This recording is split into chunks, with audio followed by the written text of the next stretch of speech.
There are times when you watch a TV show and you simply can't choose. You're suddenly rejecting the standard established social mores of monogamy.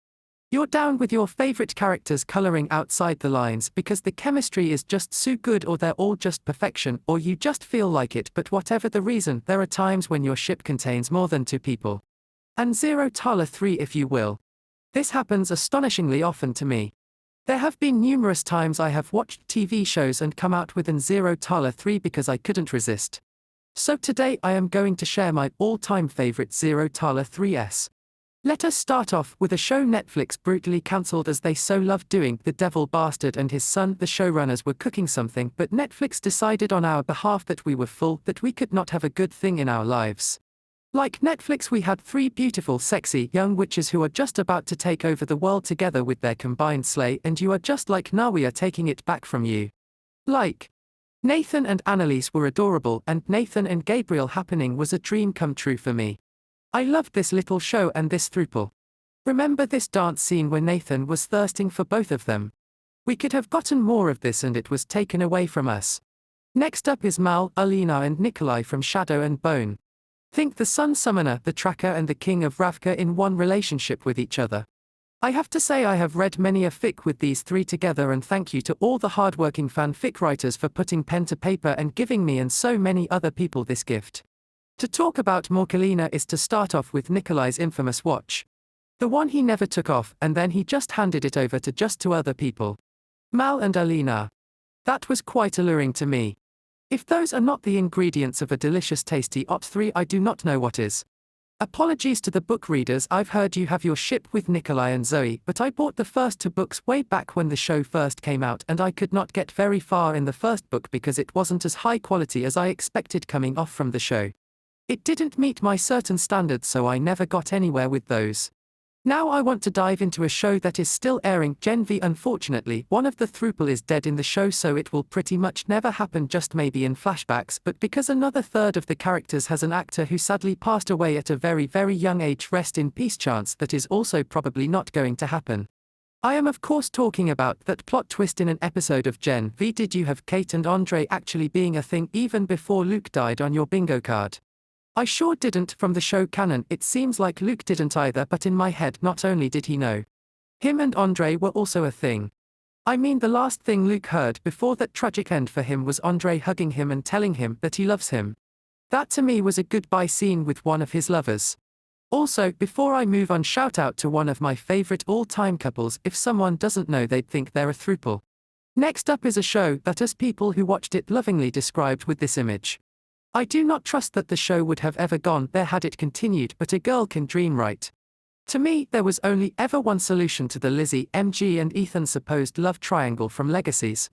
It was not a love triangle at all. I mean, the show itself in an alternate future episode did make that happen, right? When the three of them tangentially worked in a hospital, etc.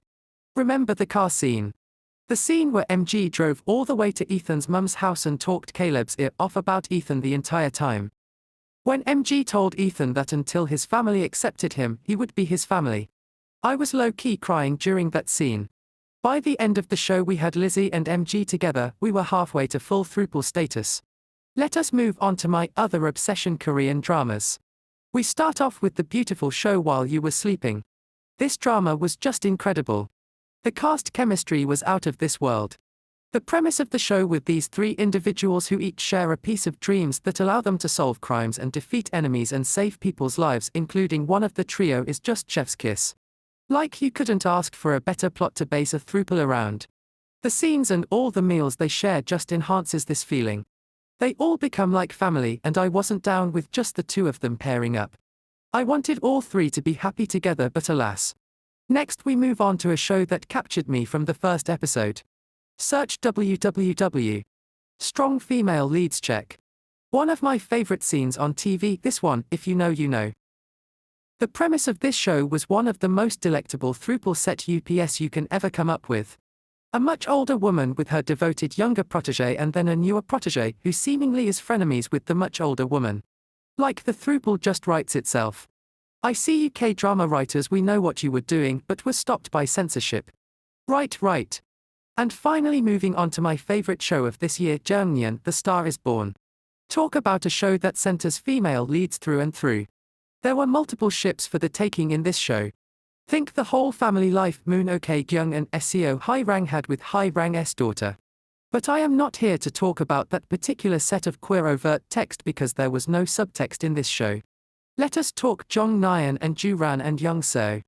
The jealousy, the tension, the whole forbidden love thing they all had going on. We had friends to lovers, enemies to lovers, rivals to lovers, all in one nice package. We had them swearing to be together forever and conquering the world together. Remember when Joo-ran said she couldn't act with Jeong-nyeon because she lost herself in her feelings and forgot what she was doing? And then Young-seo actually forgot her lines when she was on stage with Jeong-nyeon. And then that scene with Young-seo asking Joo-ran who she was thinking about with her in front of her. And then we had Joo-ran calling Jeong-nyeon her one and only prince in that love letter. My heart was and will always be full. Thank you Jeong-nyeon, the star is born for an epic throuple. I love happy endings, so I need to end this video with throuples that actually happened as a bonus.